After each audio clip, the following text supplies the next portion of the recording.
Colleagues, good morning, good evening, good afternoon. I'd like to warmly welcome you for today's briefing, for joining us for today's briefing on strengthening the participation, representation, and leadership of local actors in humanitarian coordination.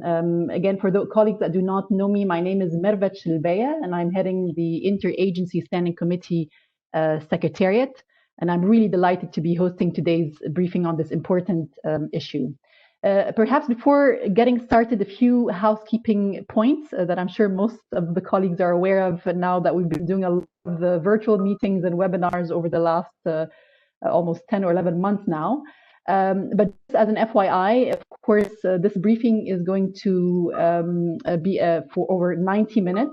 We will start with a brief introduction from my end, and I will then turn it over to our distinguished panelists for brief remarks.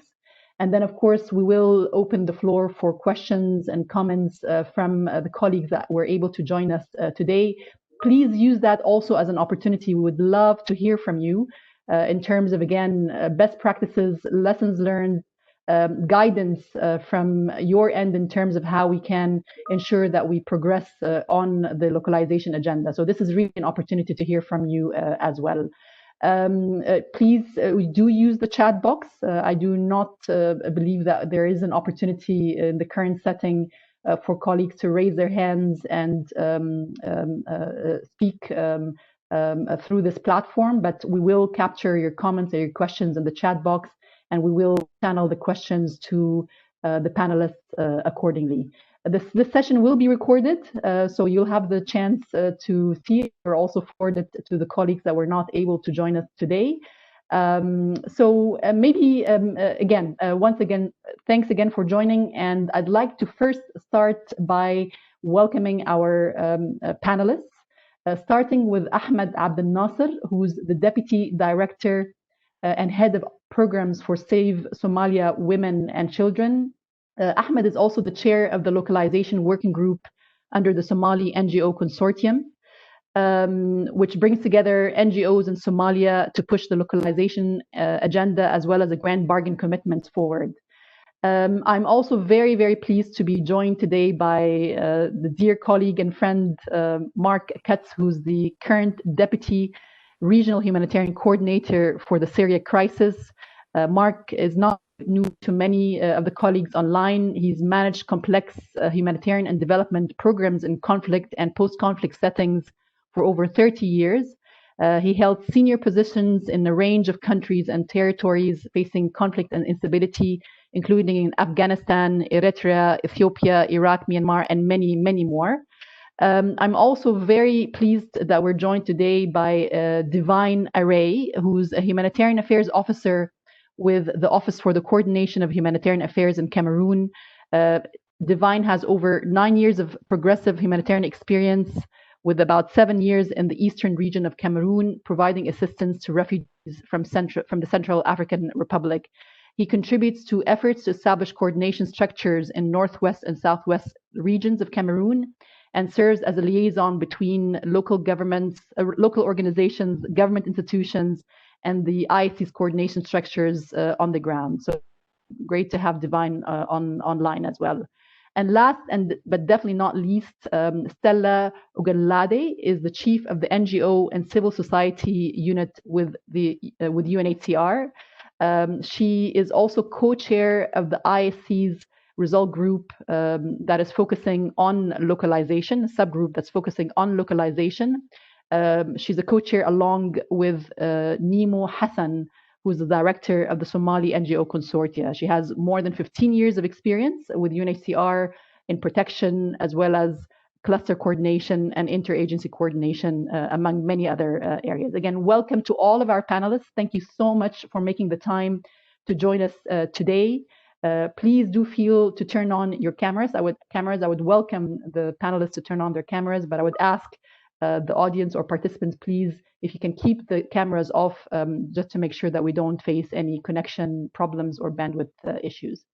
Now, colleagues, you would all recall that at the World Humanitarian Summit and also the Secretary General echoed the need for humanitarian response to be as local as possible and as international as necessary. Earlier in the late 2020, October 2020, we hosted a briefing that focused on looking at the funding aspect of localization. The briefing was around funding frontline responders and what are the efforts being carried out by the IASC and member organizations to unlock and disperse funds at speed and at scale, especially in light of the response to the COVID pandemic.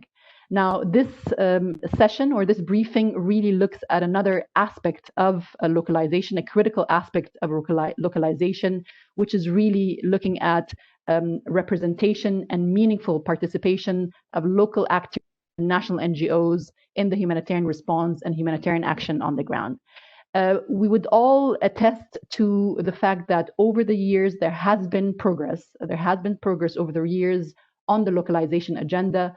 We've spoken in October about progress around channeling of funds with the country-based pool funds, which is managed by OCHA, being the largest direct source of funding for national partners, exceeding 25% from 2017 and increasing consistently from 205 million in 2017 to 283 million end of 2020. 17 out of 18 country-based pool funds also have at least 2 national NGOs on the advisor group. We have also an increase in the number of national and local NGOs part of the 22 out of the 28 humanitarian country teams across the globe. So the statistics are there and we're more than happy to share them also in the chat box, but in the interest of time, I will jump through this area. Now, it's clear that despite the progress, there's still a lot more that needs to be done to translate our collective aspirations and goals for a more localized response, not only in terms of funding, but in terms of robust and meaningful participation of local actors and national NGOs. So I'm extremely happy that for today's session or today's briefing, we will be looking at a number of areas. One is what are the best practices and lessons learned to progress this important agenda. The importance, again, of field leadership in setting the tone and taking practical steps to localize. And also brief you on some of the important work done by the IASC's subgroup on localization so that you also are aware of the critical tools that are in the pipeline that eventually during the next few months will be available to you as well. So I'd like to start perhaps by directing a question to Ahmed. So again, it's Ahmed Abdinasir, who's the Deputy Director and Head of Programs for Save Somali Women and Children. So Ahmed, working with local actors as equal and strategic partners is critical for an effective humanitarian response. This was further highlighted with the current response to the COVID pandemic.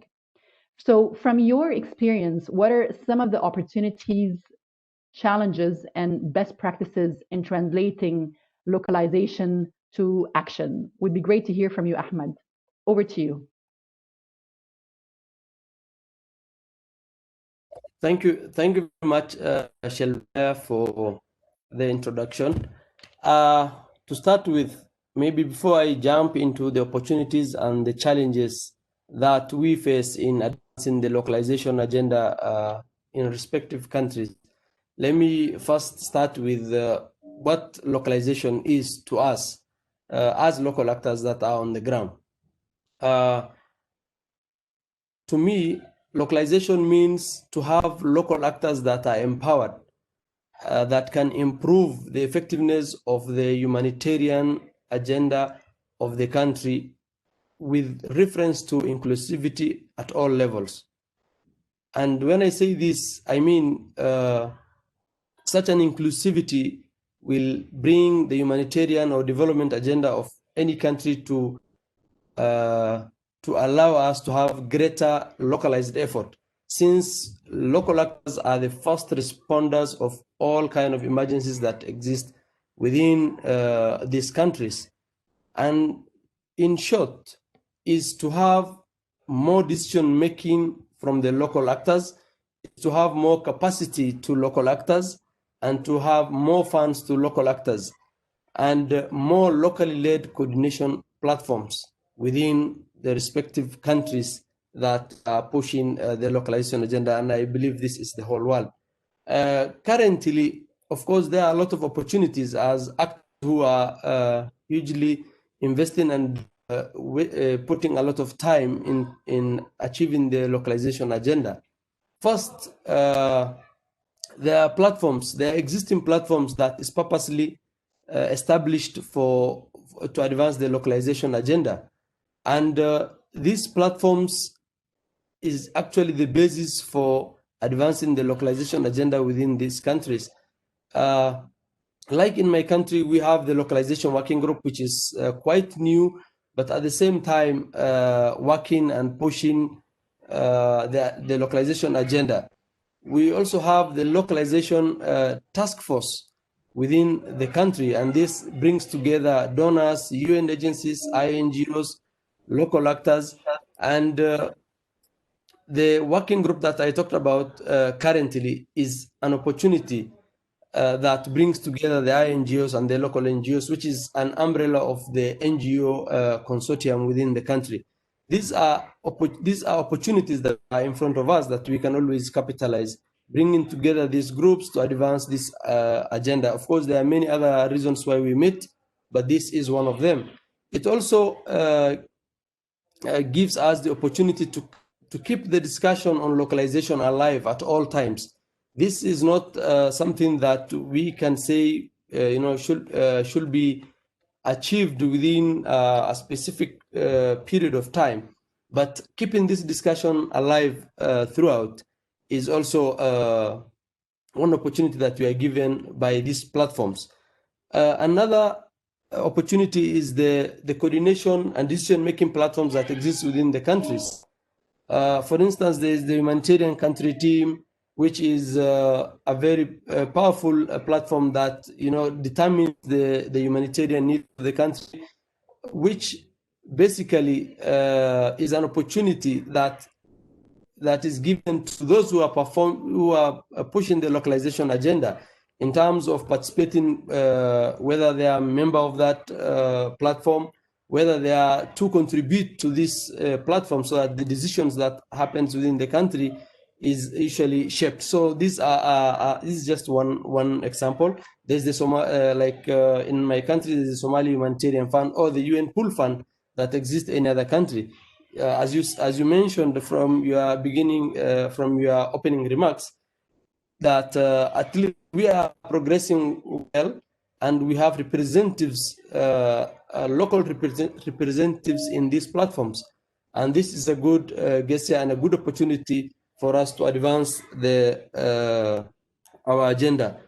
Thirdly, the ever-increasing capacity of local actors is an opportunity also.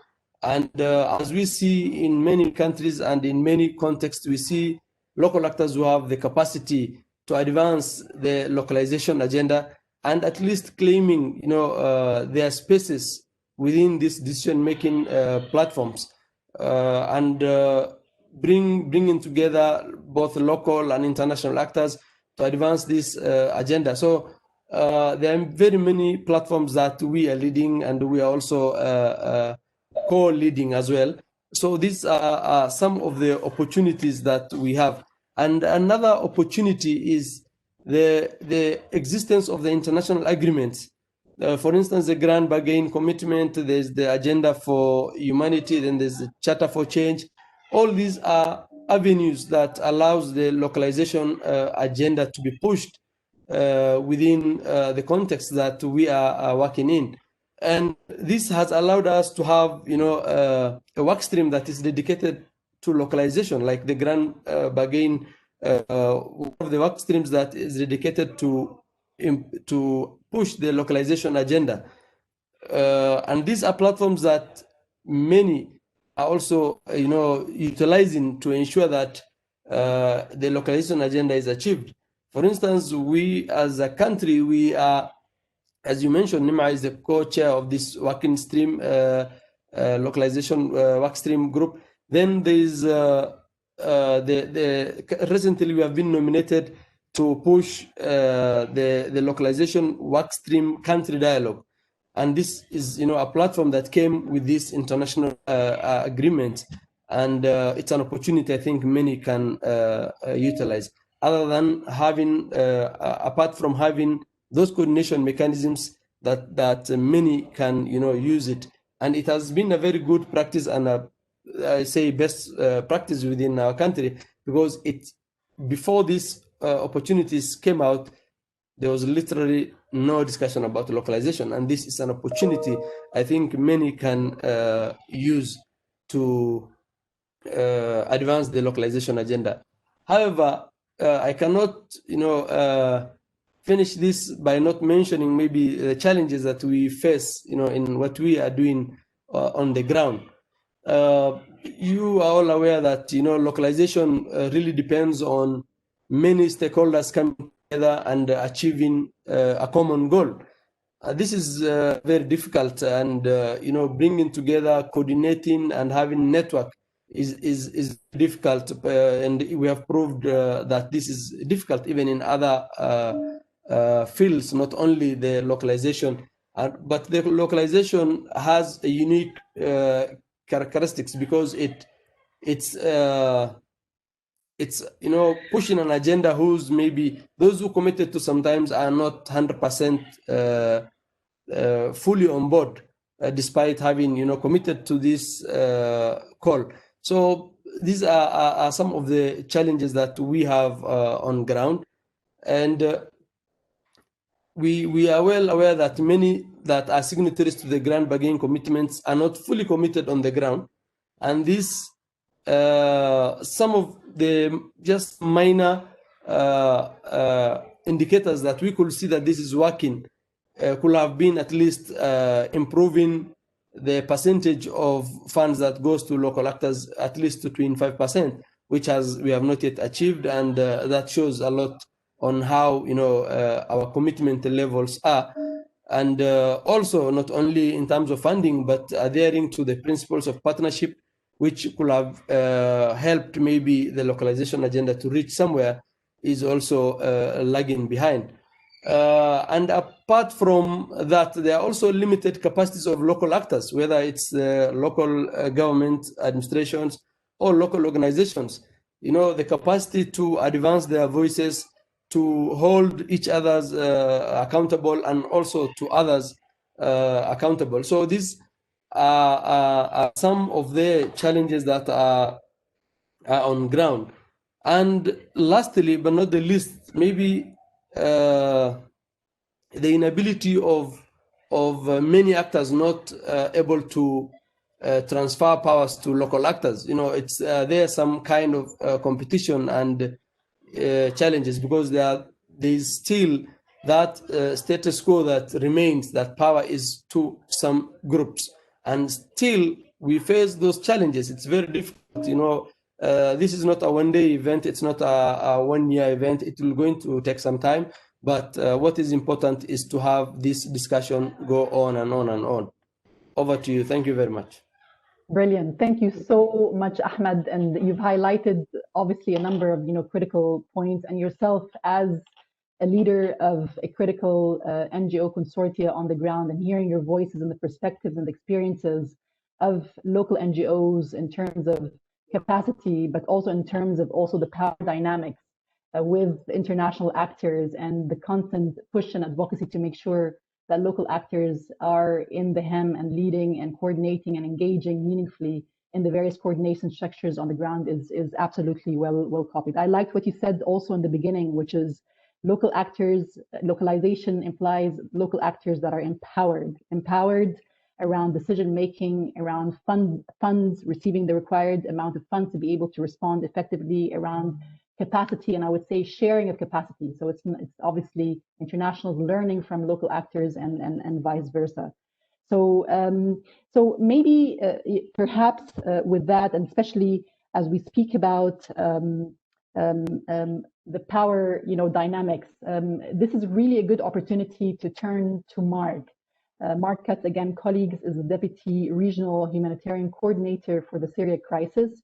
And really to speak to us, and because I know, Mark, you're a very strong advocate for localization and have taken and really positive and practical steps and strong steps in your current as well as also in your previous roles to push the localization agenda forward.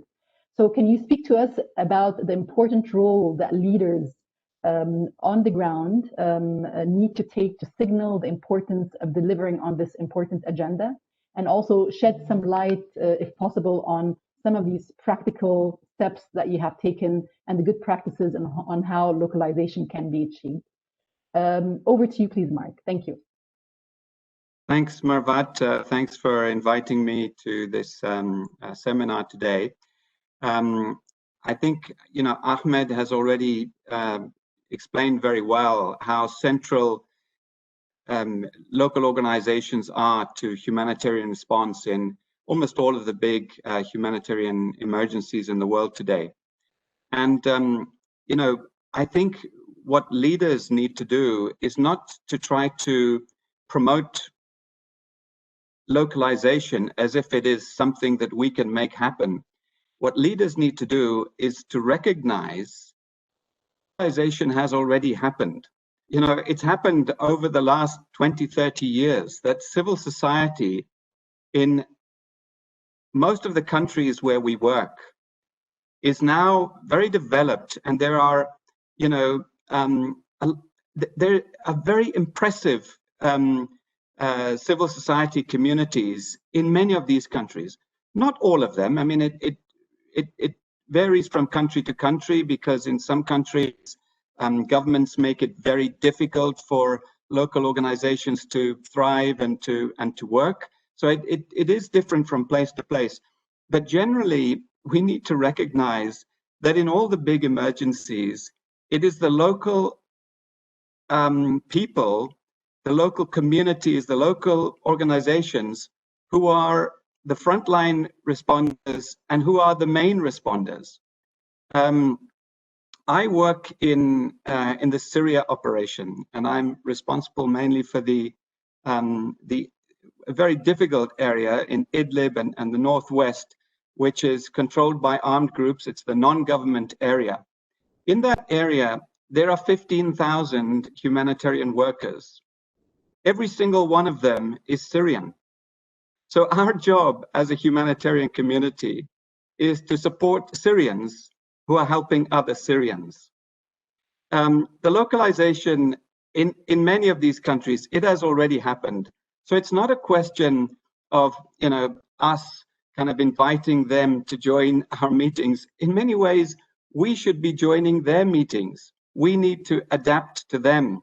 We need to support them, not bring all our templates. And we have to get away from a lot of this kind of neo-colonial thinking of the past, where it was about foreigners would fly in to bring aid to populations in distress in other countries. No, almost everywhere now, the main responders are local actors. So what is our role then? How do we work with those people? Now, I often hear this word capacity building. We have to build their capacity. It's true that the UN agencies and some of the big international NGOs that have been working for years, they're very well established organizations. They have developed very sophisticated systems and procedures and policies, and they have a lot to offer. But I think we also have to get away from this notion that we are always building their capacity. On many things, they can build our capacity. And I want to give you a little anecdote. I went to Ethiopia about 15 years ago when we were, introducing clusters and talking to governments and humanitarian organizations about humanitarian reform. And I myself and some of our colleagues, we explained that, we, the foreigners, we're no longer going to come in and provide all the aid. What we're going to do is going to build your capacity so that you can do it. And somebody in the audience said, excuse me, I'm not sure if I've understood you correctly, because a lot of your staff are people in their 20s, or early 30s, who've never been in Africa before, who don't speak any of the local languages, who don't have, they're not medical doctors, many of them, they don't have expertise in all of these areas. They don't know the local dynamics, the local politics, the local situation. They've been there for a few months. And are you going to tell us that those people are going to build our capacity? And this person said, I just want to give you an example. I've been working for a relief organization for 20 years. I'm a medical doctor. I come from that area. I speak the language. So, I do think we have to get away from this concept that we are somehow going to build the capacity of these local actors. It's over. They're already doing the work. They can teach us a lot. Now, just finally, I want to talk about one of the issues, Mervat, that you said you want to focus on in this meeting, which is about representation and meaningful participation in our coordination mechanisms.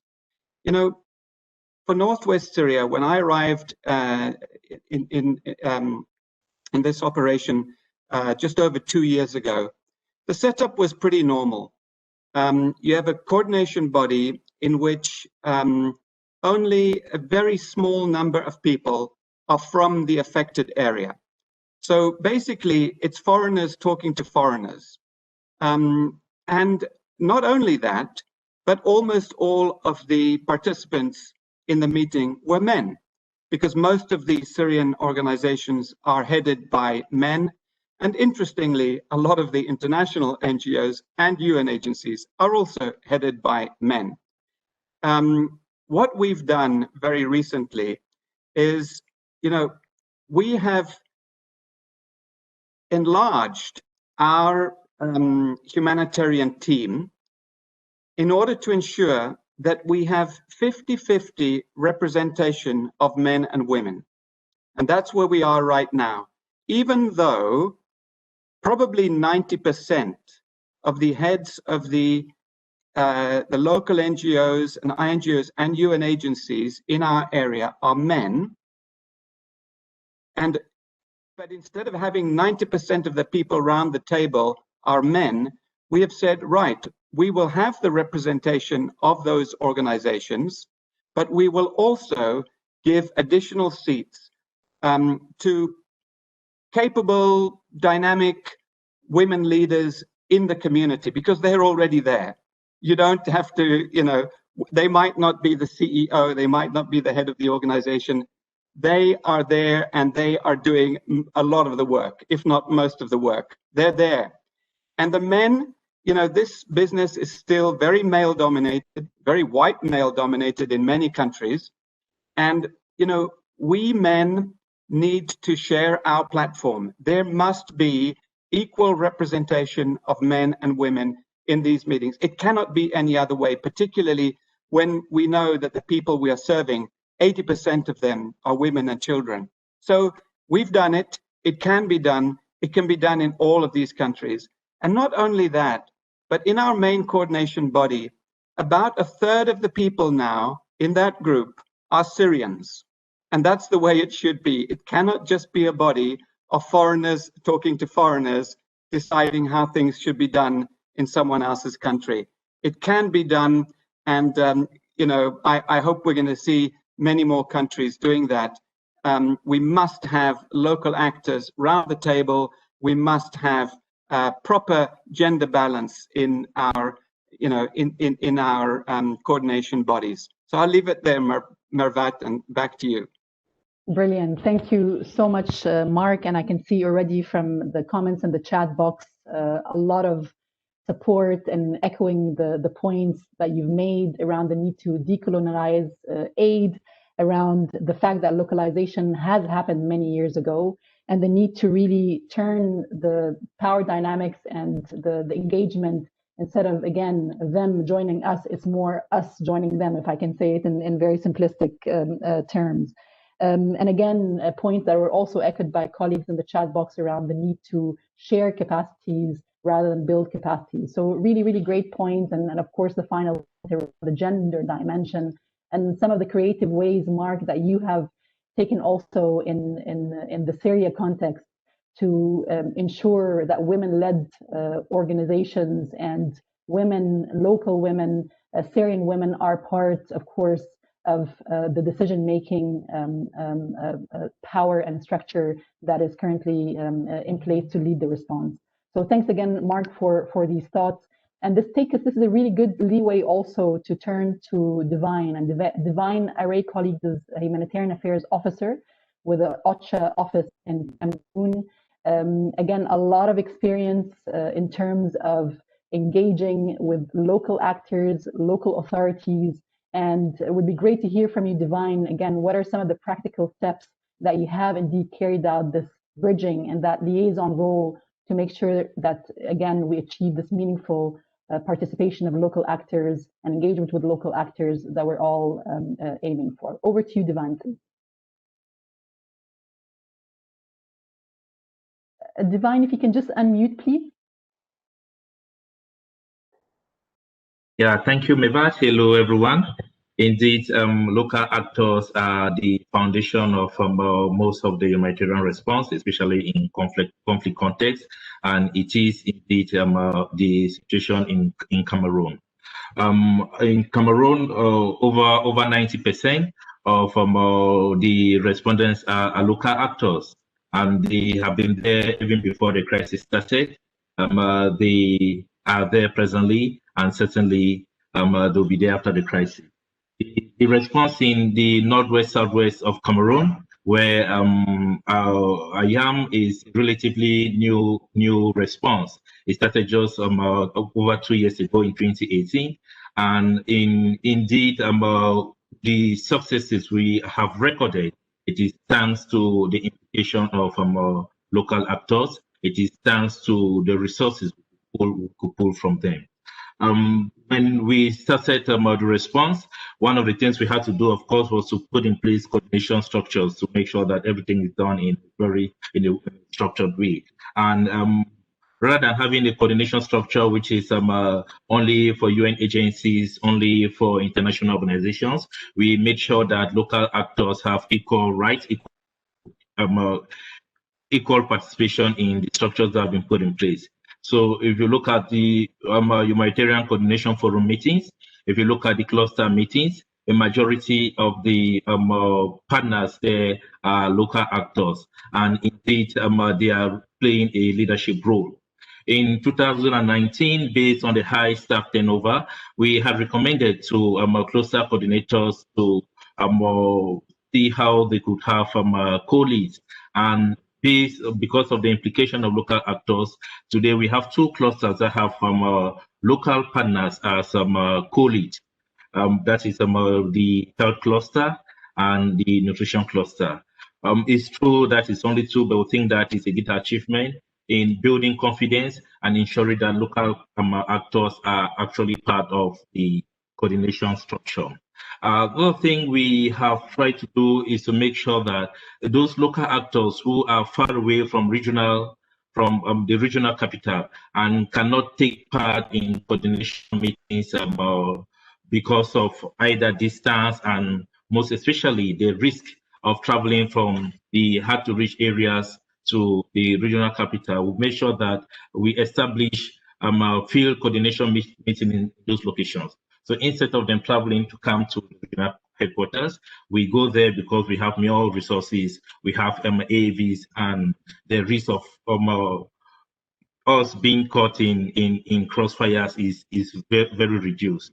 And this has been very helpful in reducing the information gap between those actors who are in those areas where the needs are really huge, the coordination structures that are in the regional capital. We ensure that cluster coordinators and even program staff of UN agencies participate in these meetings as much as possible. Another thing we have done during this period is to make sure that local actors in those areas where we think that they had some weaknesses, we've made efforts to see how we can strengthen their capacities in those areas. that's the main reason why in 2019 there was a training on frontline negotiation, and most of those who took part in those training were local actors. Over 80% of the participants were local actors. And last year, thanks to support from DSS, local actors could take part in the training on safety and security, but most especially on incident and wholesale management. Those are very critical trainings because over the years, most of those who have been kidnapped, those who are in the front line and they run the dangers of being kidnapped are local actors. So it was important for us to build their capacity in that domain so that they can continue delivering the response, which is very, very important. Of course, during the recent, during the COVID-19 outbreak, because most local actors do not have the resources like the INGOs and like UN agencies, we, thanks to the support from the Humanitarian Coordinator, we succeeded in securing a fund for local partners to be trained on prevention from exposure and infection during humanitarian assistance. Because of course, the needs were there and we had to continue responding to those needs even during the crisis. So we had to make sure that the local actors are well protected. At the regional, at the national level, the OCHA office has taken the lead in making sure that the local actors are organized in a platform so that they can participate in the different structures that are there. I'm talking about the ACT meetings where they take part, but also the intersector meetings where the local actors are present. Of recent, an action plan has been developed to promote the localization agenda, and local actors participated fully in this. This action plan will be presented to the intersector for validation and of course to the ACT. But we think that this is not enough actually, because local actors don't only want to participate in the meetings. They want to be fully operational, and for them to be fully operational requires, it gets back to the issues of funding. And that's a major challenge we have as far as the operation is concerned in Cameroon. We do not have a pool fund yet, but we don't have a pool fund yet, so it is difficult for OCHA to give funding directly to local actors. And donor funding policies are still not favorable for local actors to get funding directly from some of the donors. So they are obliged to work as implementing partners from some of the agencies, and without any clear directive at times on what is expected of them as far as financial management is concerned, as far as reporting is concerned. At times they're even expected to pre-finance, meanwhile they do not have the resources. It's a great challenge because we've had local actors who at times are obliged to reimburse some fund because the donors think that, or the cooperative partner, it could be an agency thing that the reporting was not, or the financial documentation was not properly done. So it is a great challenge at our level. We hope that with the okay we've gotten from the emergency relief coordinator for a regional pool fund with envelopes for countries in the Central African sub-region, we think that we might have that possibility once the fund gets operational to support local actors directly. But honestly, they're doing a great job. And without the local actors, I think that the response would be a failure. Over. Great. Thanks so much, Divine. And again, this is a really also good example from, again, a critical operation on the ground. What's been done to ensure, again, we engage in a more meaningful way with local actors. And I want us now perhaps just to spend a few moments to hear from Stella in terms of global efforts around the localization agenda. Colleagues, again, Stella is the chief of the NGO and civil society unit with UNHCR. And Stella, it would be great to hear a little bit more about the work of IASC, especially the subgroup on localization.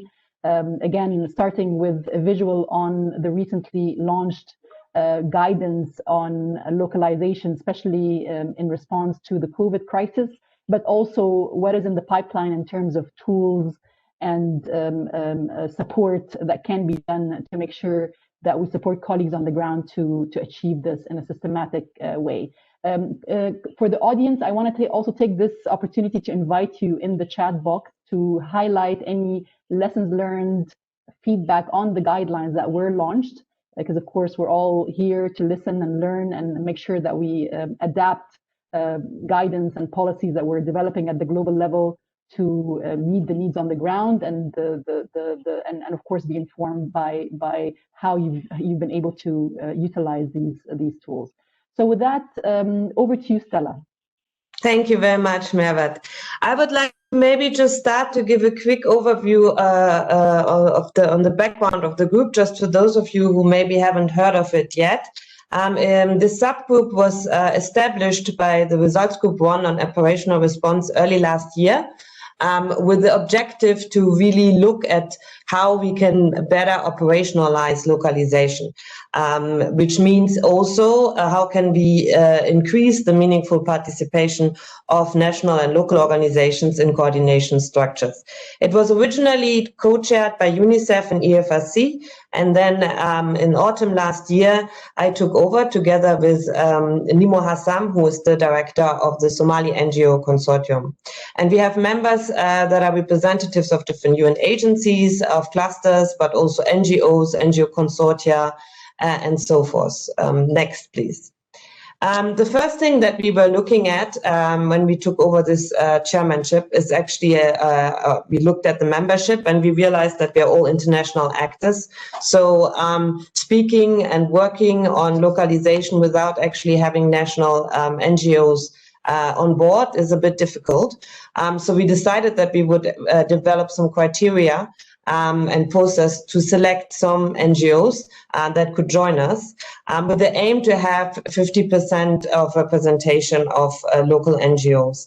And so we launched a call for interest last week. So I hope that everybody got it, and if not, please let us know, and that you also help us to disseminate this call for interest, because we really aim to have members from all different regions. And we're looking at local and national NGOs, hopefully, that have experience in humanitarian responses, and even better, already experience in coordination.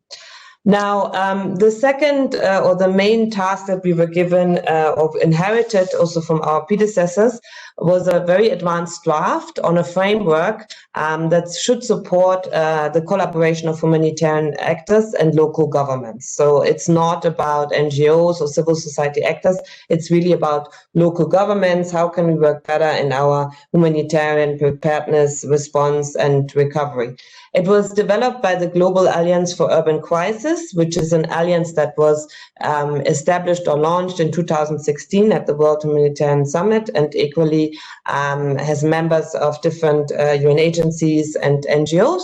And that worked together with the United Cities and Local Governments Union that again represents a lot of different governments. They had a lot of consultations at global and at regional level and developed this advanced draft that now has two components. One is a statement of principles and commitments that should be respected in our collaboration. And the other part is really an operational guidance with very concrete action of what we can do to improve our collaboration that also touches on coordination.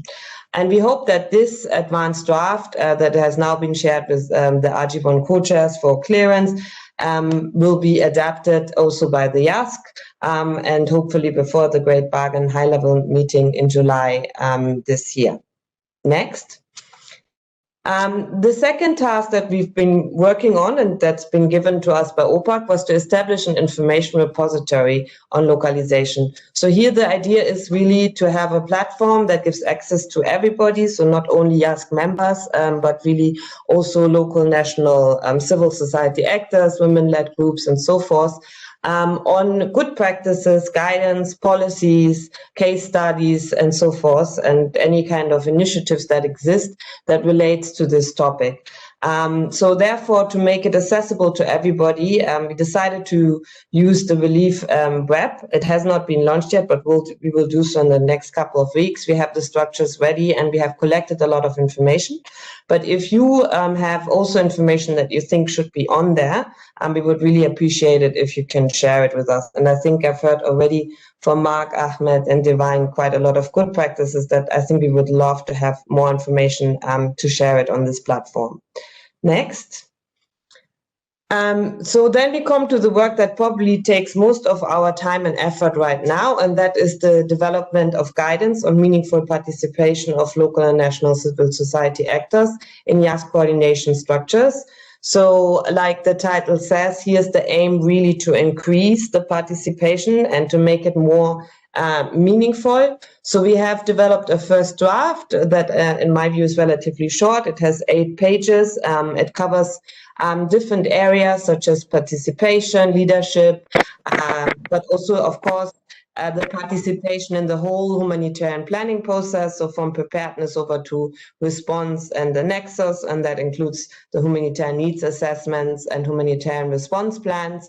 And as you can see, also capacity strengthening, and they're listening also to the predecessor speakers. We also look there at really an exchange. So the idea is not that we are doing capacity building for the local actors alone, but actually that we also receiving training by local and national actors. We have also a part on it that speaks on accountability and monitoring. So I should maybe emphasize that this guidance is addressing HTCs and clusters and other leaders and members of the IASC coordination structures. And so we would hope that they are also, implement this guidance and are accountable for it, and that they also monitor the implementation of this guidance. And therefore, we have developed some indicators for each section or several indicators. I have to admit that we have so far decided not to include targets because we were of the opinion that the context in each country might be different and needs to be respected, and that it might be better if the HCCs themselves decide on these targets. But if I listen also now to Mark saying we should all have 50% women, which is music to my ears, maybe we have to review it again. But in any case, the first draft is ready, and now we are going, starting next week into the reviewing process. So we will share it with different results groups and clusters, the Great Bargain work streams. We will have consultation with national NGOs and so forth. And hopefully this will also be endorsed by IASC before May next year. And finally, I would like to come next to the guidance that was mentioned by Mervat. So we have developed a guidance last year, and which was also endorsed by the IASC principles on how to adapt our humanitarian response in light of COVID and also to respond to COVID, recognizing the critical role that local actors play, as we have also heard from Ahmed before, being really the first responders and on the front line. And so this guidance really tried to address this issue and to use actually the opportunity for COVID to advance the localization agenda. And it also covers several areas, including duty of care, how to consider health risk for local responders, how to ensure simplified and flexible funding and partnerships with local actors, and it also touches upon coordination. So we would be very, very grateful if we could also have some feedback either today or in writing to this email on how it went, whether you applied this guidance, whether the guidance was useful, whether there were some lessons learned, whether there needs to be certain improvements to be made, because that can also help us in our reviewing process now for the guidance on coordination structures. So thank you very much for listening, and over to you, Mervat. Great, thank you. Thank you so much, Stella, again, and thanks for providing this overview of some of the good and important work happening at the global level. And it's also music to my ears to know that already from what you're hearing from the other panelists, distinguished panelists, as well as also comments in the chat box, that there are already some good ideas, good practices, and also some reconsideration, including on the targets that will inform the work that yourself and the subgroup are looking at. So quite a few comments and questions have come in, and I want to make sure that we jump straight to it. But I also want to highlight, again, colleagues that have echoed Ahmed's original points and his interventions around localization, specifically being about how international actors better empower, partner with, and resource local actors in humanitarian action. So this is obviously the theme and the common thread in the interventions that have made to date. But maybe I'll start, perhaps there are a number of questions directed to you, Mark, and then I'll move to Ahmed afterwards. So Mark, there is a specific point around how we all commit and do more to institutionalize and put more resources within country level humanitarian coordination mechanisms to be more inclusive. That's in terms of language, so the translation aspect to local languages, sharing of minutes of meetings, decision making. What more can be done within the existing coordination structures to better institutionalize and ensure that there is easier access and inclusion of local actors that are a part of the coordination structures that are in place? And maybe just as a follow-up question, Mark, is around also lessons learned with regards to how you have been able to identify colleagues from local NGOs or national actors to be part of some of the meetings that you're leading, especially given the myriad of civil society organizations that exist on the ground. So any lessons learned on that would be fantastic. So we'll start with you, Mark, and then I'll move over to Ahmed with a number of questions around how to address the challenges that you've highlighted, Ahmed, with regards to ensuring that grand bargain signatories on the ground can take on the required actions to translate commitment to action, but also some of the challenges in engaging with local actors and making sure that the commitment, beyond the commitment that they are engaging, to make sure that we progress on the localization agenda. But first, over to you, Mark, please. Yeah, thank you. Well, these are very good questions. And we all know that the language issue is definitely a constraint in many countries. I don't think we get it perfect in any of these places. But what I can say is that, first of all, the technology is helping us because, you can get these cordless headsets now, and you can get someone to do simultaneous translation in a meeting. And we use these in our meetings.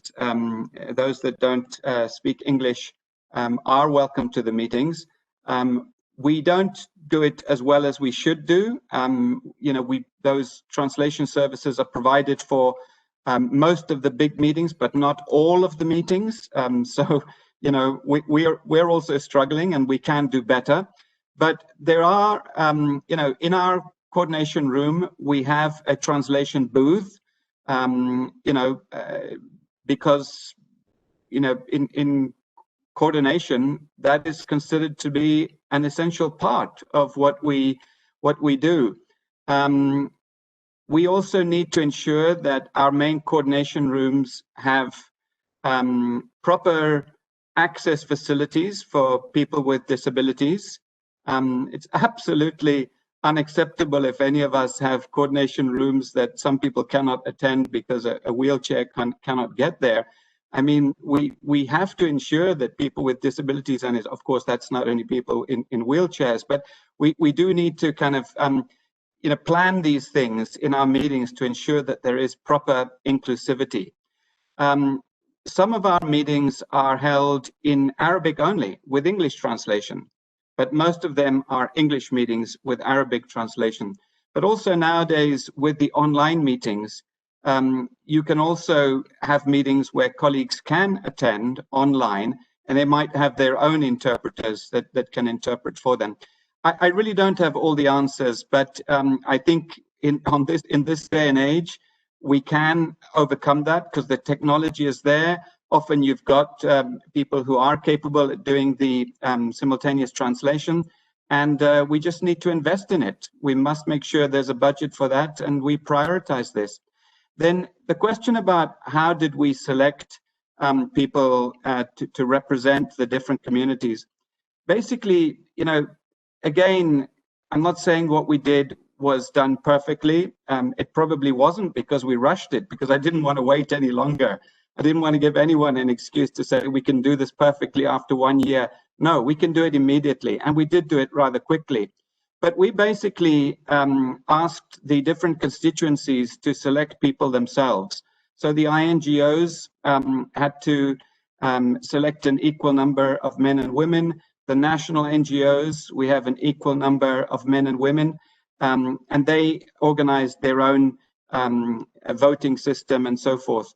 When it, we also, you know, one of the feedbacks that I had from one of the NGOs, where they said, well, since, you know, most of those who are going to vote are men, should we do something about that? Otherwise, it's going to be all the men who are selecting the women that can, you know, participate in these committees. And so, you know, again, I said, look, please find a way. And what they did is they made sure that most of those who were voting for these women were other women who wanted to, you know, to ensure that, you know, they felt they were being properly represented. I mean, there is a danger that if we do it wrongly, this will just be tokenism, and you'll have the wrong women in these meetings, or the wrong local actors in these meetings. So it does need to be done carefully. It can be done. Great. Thank you, Mark. Thank you, Mark. And thanks also for sharing some of the creative or innovative ways to ensure the appropriate and meaningful participation of actors, including with, again, you're referring to using cordless headsets. And again, I appreciate the fact also that in some of the meetings are held in Arabic. We've done this during the WHS, the World Humanitarian Summit regional consultation for the MENA region. The whole regional consultation was conducted in Arabic. And I can assure you, and I assure colleagues, it is a completely different dynamic and level of engagement when meetings are held in local languages. So thanks again, Mark, for sharing insights and responses to the questions.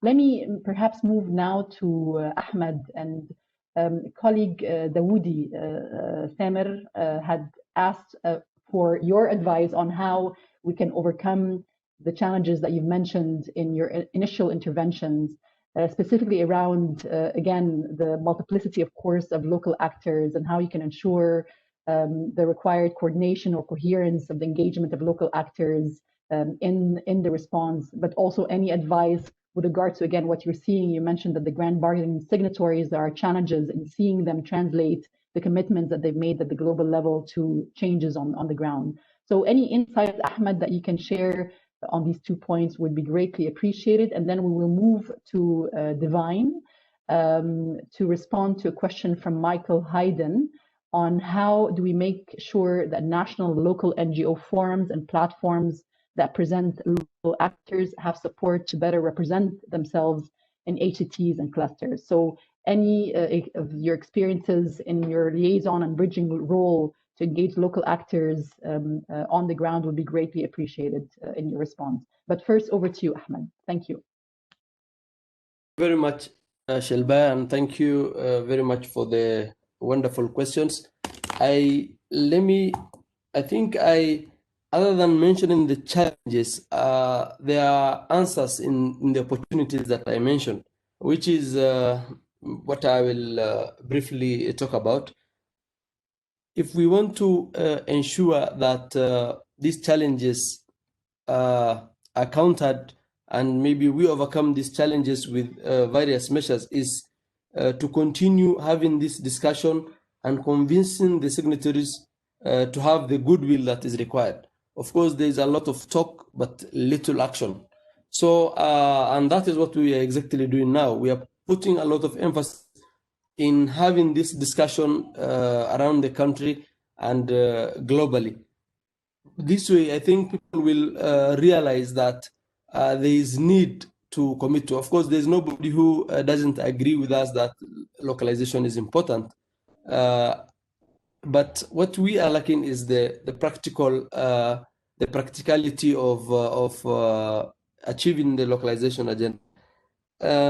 Another thing is to regularly collect data, maybe on localization, particularly the achievements. Maybe this data is analyzed and reports published. This will put many on the spot that, and it can also tell us where we are, and many organizations will going to react to that, particularly in terms of filling the gaps, and improving on the needs that are on the ground. Another maybe skill or a way that we can overcome this is to constantly have discussions at the headquarters of these institutions and other regional offices. Sometimes it's possible that the localization is practically done on ground, but there is little commitment from the HQs. And sometimes it's possible that the HQs have very good moves, they have very good plan, but on the ground things are different. So, linking these two offices or these two sets of groups, I think is something that is important in terms of ensuring that this is regularly done and the discussion to be continued at grassroots level. Another thing is to establish more platforms. Of course, we have realized what we have achieved with the little platforms that exist within certain countries. And when you have more platforms, that means more discussions will be going on, and many will going to realize that it's important to have this localization discussion regularly. And another important aspect is to engage the local actors themselves, because there are few things that depends on the international actors, but many things that depends on the local actors, particularly the ability to raise their voice, ability to have, enhance their voices in these decision-making platforms. Sometimes it's possible that a local actor might have representation in a certain platform, but at the same time, there's little contribution, or maybe there are challenges in terms of conveying the messages that they want to convey. So we are also having, these discussions internally, and it's a very good practice, I think, to have these discussions across the local actors, so that they are able to push their agenda, they are able to claim these spaces, because nobody gives you on a silver platter unless you claim it. I think that is it. I've answered your question well, and if not, maybe will let me know. Thank you. Over to you. Thank you. Thank you, Ahmed. Responded very, very well, and I'm sure if colleagues need further elaboration, they'll make sure, of course, that they flag also in the chat box. I also, appreciate the point that you've raised, Ahmed, around gathering, collecting data, demonstrating progress or lack of progress in localization. So that will speak again to the work that Stella and the subgroup is doing around the need for targets, benchmarks to really make sure that the system is more aware of whether this progress is indeed happening at the right rate and in a meaningful way or not, and what needs to be done about it. And I also would sort of underscore your point about the need to also make sure that we have the right incentives and reward efforts or progress when they do indeed, take place on the ground. They're happening potentially piecemeal or an ad hoc, but we need to make sure that we bring that to the attention, and that's part of the reason why we're holding this briefing, and we're committed to make sure that we carry out, a lot more around advocacy to make sure that we share best practices and lessons learned on this. So I want to turn to Divine again on the question from Michael Hayden around what needs to be done to strengthen and prepare local actors when they're engaging indeed in these international, I guess, coordination structures to the HCTs and the clusters. Again, I want to also underscore that, to Mark's point, again, it shouldn't be only about local actors joining these structures, but also what more can we do in terms of reaching out and engaging, and if possible, if we are welcome as of course international actors, to make sure that we engage in existing local coordination structures as well. But over to you, Divine, with some thoughts from your end. Yeah, thank you. I think that the question is very pertinent because it's not only about taking part in the coordination structures, but how can they make meaningful benefits in their participation in these structures.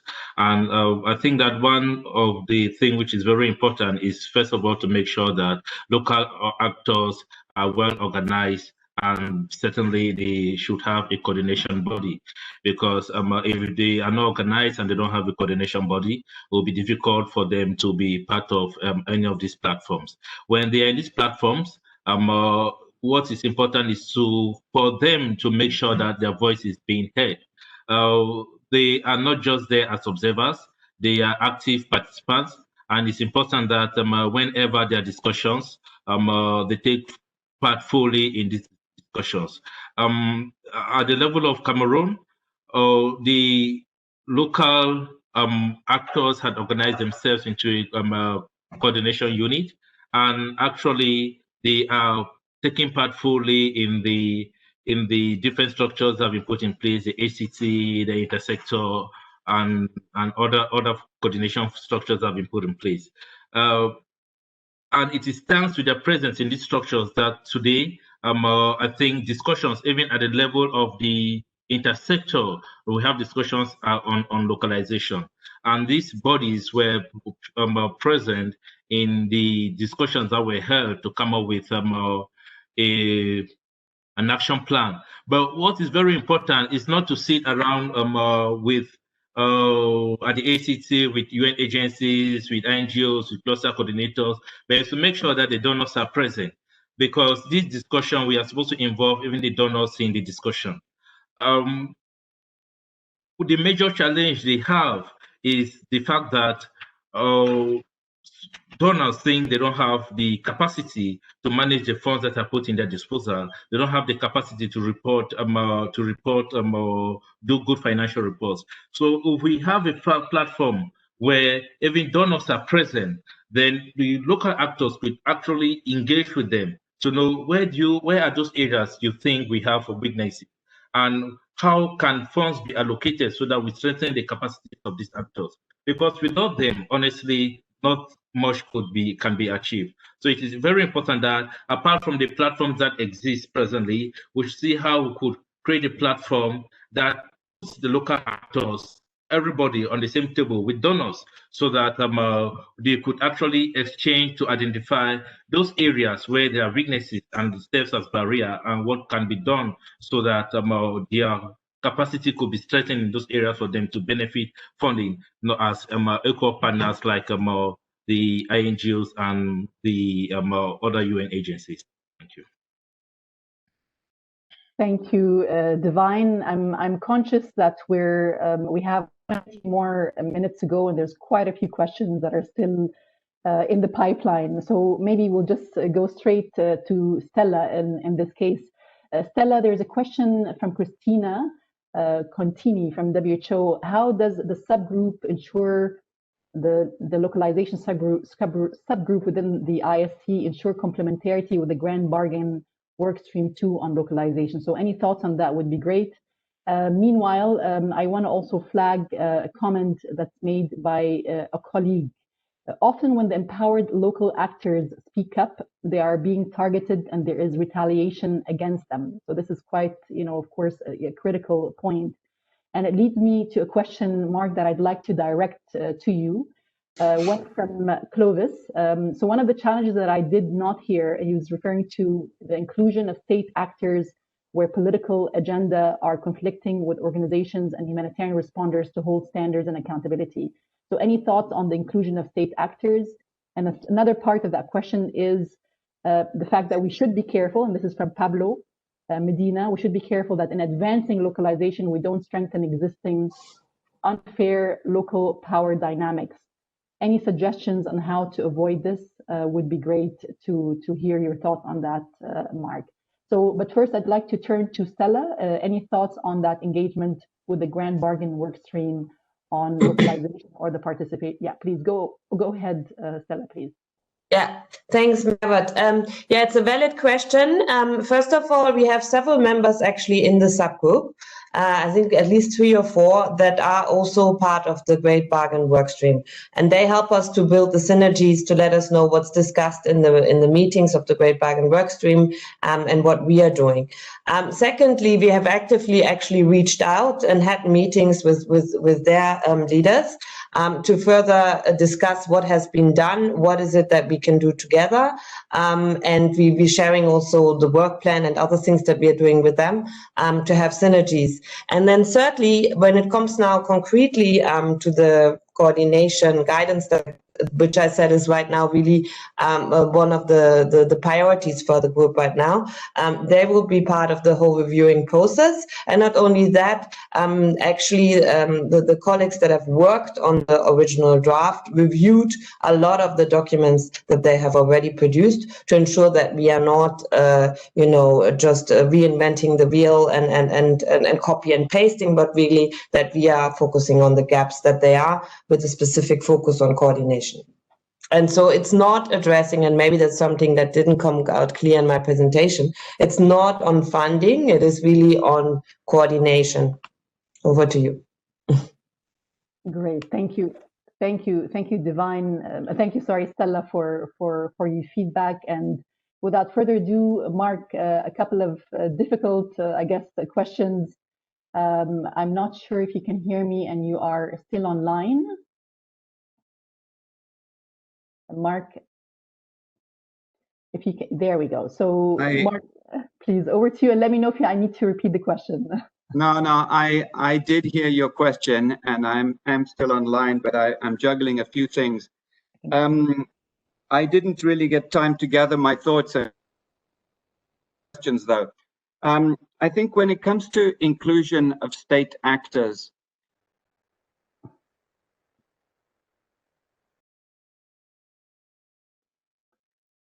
Mark, I'm afraid we're not hearing you. We heard you in the beginning, and then we've lost you. Okay, can you come back to me in a minute, because I'll change my internet. Can you come back to me in? No problem. We'll come to you back in a second. So I want to turn perhaps again to Ahmed. Again, as a matter of fact, maybe before turning to Ahmed, just because I can see that the question is specifically on funding, and there are a number of questions on funding, and I know colleagues from the IASC Secretariat have shared some of the statistics and data around specifically pooled funds, whether it is the country-based pool funds or the SIRF, the Central Emergency Response Fund, and what progress has been made over the years, some of which are statistics from 2017 compared to just last year, and again, the systematic progress in channeling funds to local actors. I'd really, as mentioned at the start, I really want to ensure that, of course, the conversation today and the briefing is around meaningful participation, representation. We did have a really fantastic briefing where, of course, the expertise from OCHA on the pooled funds, also from UNHCR and other organizations were shared around channeling of funds to frontline responders. So I really encourage you to look or listen to the October briefing where we talked about unlocking funds to frontline responders, where a lot of these issues and questions have been addressed. I want to, find out if Mark is online so that we can go back to the question. Yeah, can you hear me now? Brilliant, yes, hear you loud and clear. Over to you, Mark. Okay, our coordination bodies are meant to be, many of them are for humanitarian actors. And, we have to decide who is in which meeting. So we've often had this question about whether we should allow donor countries, donor representatives to be in our humanitarian coordination meetings. And, I think it's a similar question when it comes to coordination with state actors. You know, we all need to talk to local authorities to do our work, to have access, to ensure the protection of civilians. We need to talk to our donors who provide the funding, and we need to talk to all those humanitarian practitioners and experts on health and education and water and sanitation. But we don't always have to have all the same people in one meeting.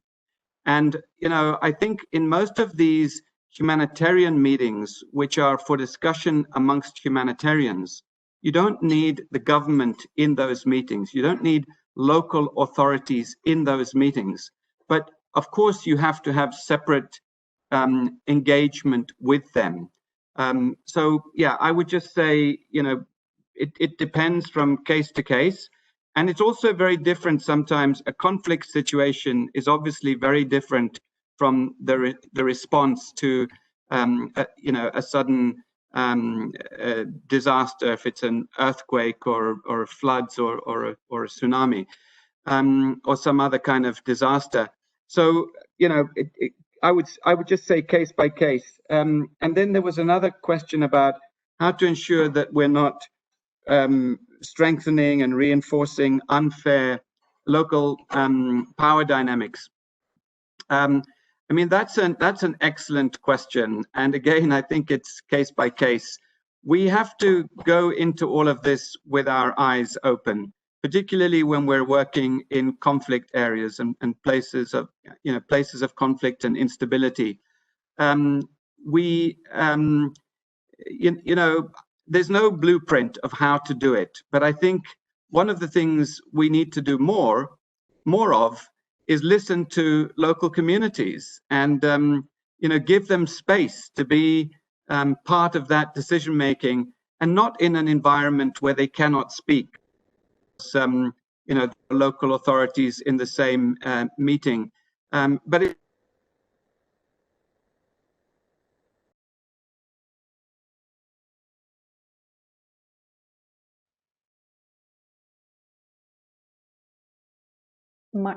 to all of these different stakeholders, but often in different groups at different times.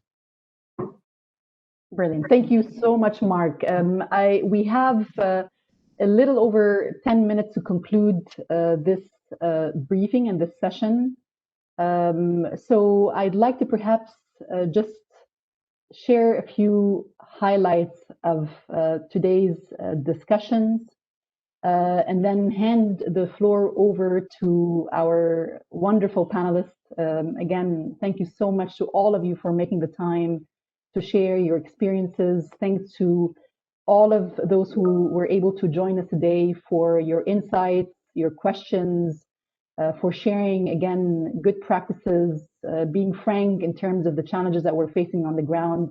And again, and I really would like to speak to the point that also Ahmed made at the very beginning, which is we need to ensure that the localization discussion is a live discussion. It's not a one-off discussion. So there's a commitment definitely from the IASC, from us, from the IASC Secretariat as well, to make sure that we keep this issue high on the agenda, because that will be essential to make sure that we make the required progress in this area. We heard about, again, the importance of, again, localization. It's about empowering local actors. We've heard about, you know, the need to, again, it's not the lack of presence of capable local actors and local NGOs. They are there. We need to make sure that from, again, especially for the international structures and mechanisms that are on the ground and international colleagues on the ground, that we do more to learn our context, to be aware of the critical actors, local actors that are on the ground, and think of creative ways to engage and make sure that we have this critical, meaningful participation, without which it is guaranteed that our response will be lacking in terms of effectiveness and in terms of ensuring that it is context specific. I also, you know, appreciate again the good examples shared. Mark, you talked about localization has already happened, so this is not a new issue. We've spoken about it, but it's happened many years ago. The question right now is how can we, as also international actors, make sure that we are engaging and participating and creating the incentive structures also for local actors to engage with us. There was a lot of points also around the need to decolonize aid, and a lot of it is around will and mentality shifts and mindset shifts, which we need to always keep in mind in how we operate. Also great examples given around innovative and practical ways in which we can ensure this meaningful participation, whether it's with regards to holding meetings in the local language or using tools and technology, especially as we're operating right now in a very virtual reality, and a lot can be done to capitalize on virtual meetings to make sure that we are able to reach even more actors on the ground and ensure that it's also done in local languages, just to highlight a couple of examples. But with that, I would like to turn perhaps first, again, starting with Ahmed, with any last words or comments from your end to close the session, and then over to you, Mark, followed by Divine, and then Stella. So over to you, Ahmed, please. Thank you very much, Shelbaya. I think I don't have a lot to conclude with this, but I'll maybe tell the audience here that if we want to achieve the localization agenda in our respective countries, I think it's high time we walk the talk. It's high time we become practical and not depending on the good strategies, the good policies, good verbal declarations. I think it's time we go to the next level of taking action and delivering on ground. Thank you very much. Thank you, Ahmed, and thanks again for making the time to be with us and for the very frank feedback that you've provided throughout the session. Thank you again, Ahmed. Over to you, please, Mark. Malish, Mark, if you can just unmute, please.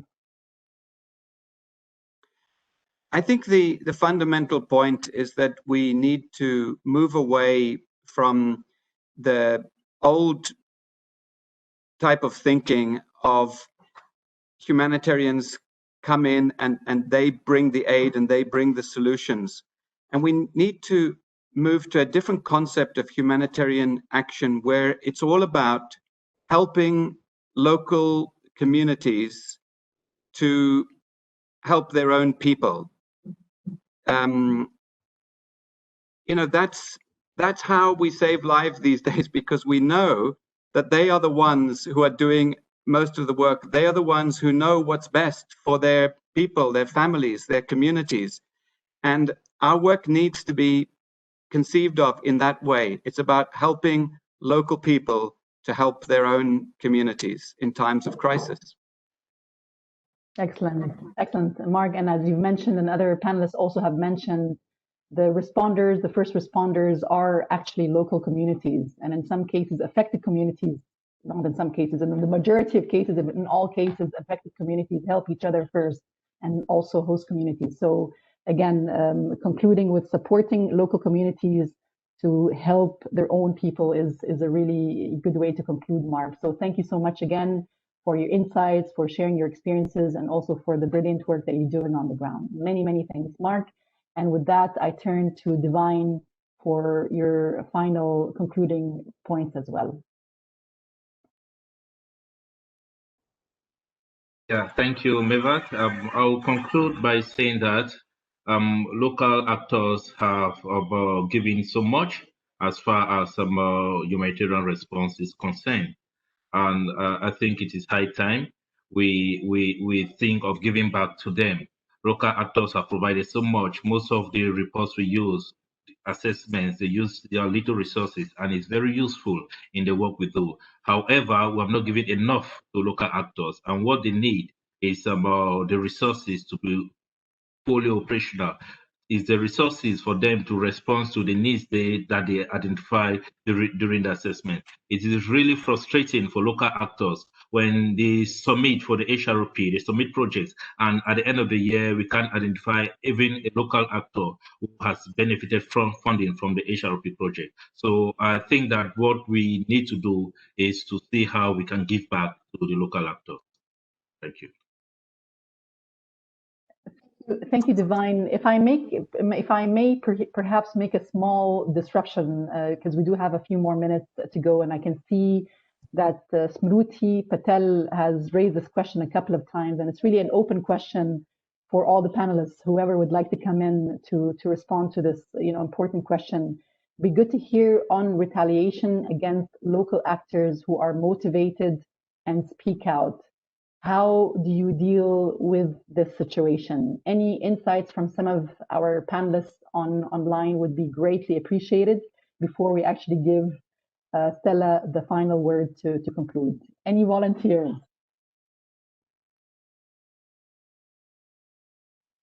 Mark, I'm sorry, I'm going to put the spotlight on you again, because I know you work in, and you've worked in various parts of the world, and I'm sure this is an issue that you've seen or confronted from your vast experience.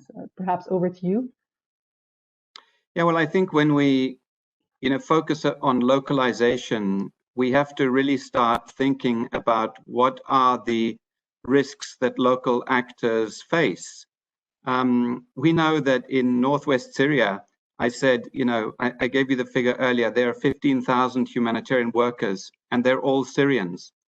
But we also know they're the ones who take all the risks. They're the ones whose staff are killed. We had one aid worker killed, more than one per month on average last year. They're taking all the risks. Their families get displaced during these emergencies. When they speak out, they are often arrested, and their family suffers.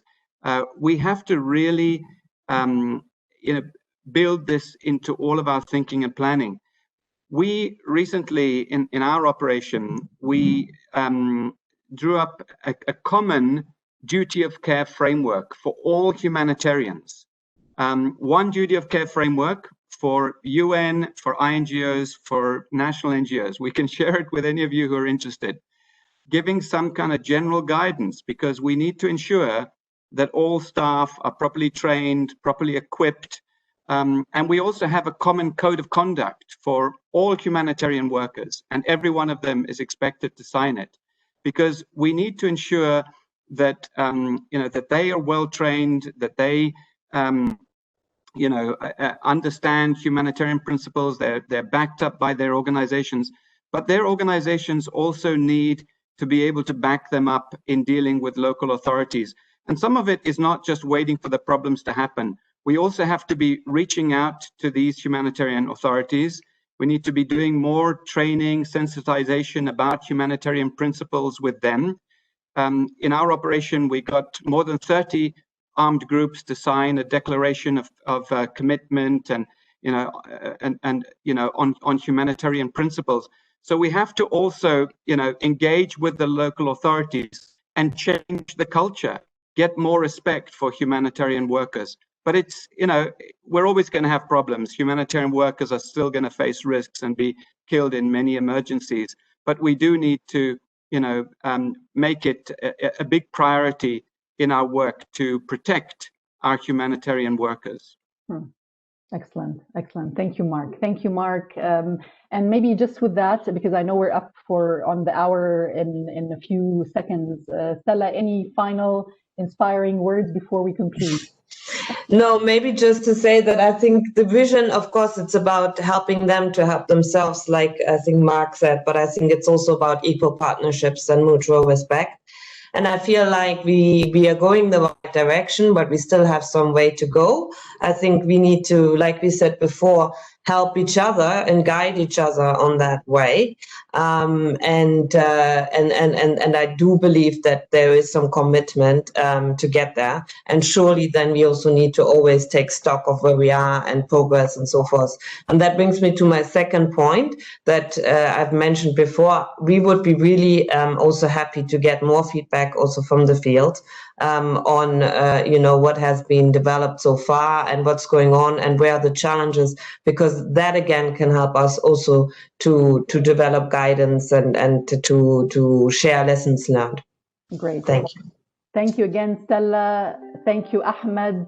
Thank you, Divine. And also huge thanks as well to Mark and to all the colleagues that were able to join us today. Really, really interesting, useful, I would hope also for you, an exciting session. And I assure you from our side, we are committed, of course, to the localization agenda from the IASC and from the IC Secretariat side. We'll make sure that we keep this agenda high in terms of priority, but also to make sure that we have further discussions. It'll be great to touch base in a few months to see what additional examples, lessons learned, and whether there's indeed been progress since this discussion today that we can share with you. Again, huge thanks to all of you, and wishing you all a great day, evening, wherever you are. Thank you again so much. Have a good one. Bye. Thank you, Mervat. Thank you to everyone. It's been a real pleasure being part of this panel. Thank you. Thank you. Thank you. Have a good evening. Thank you.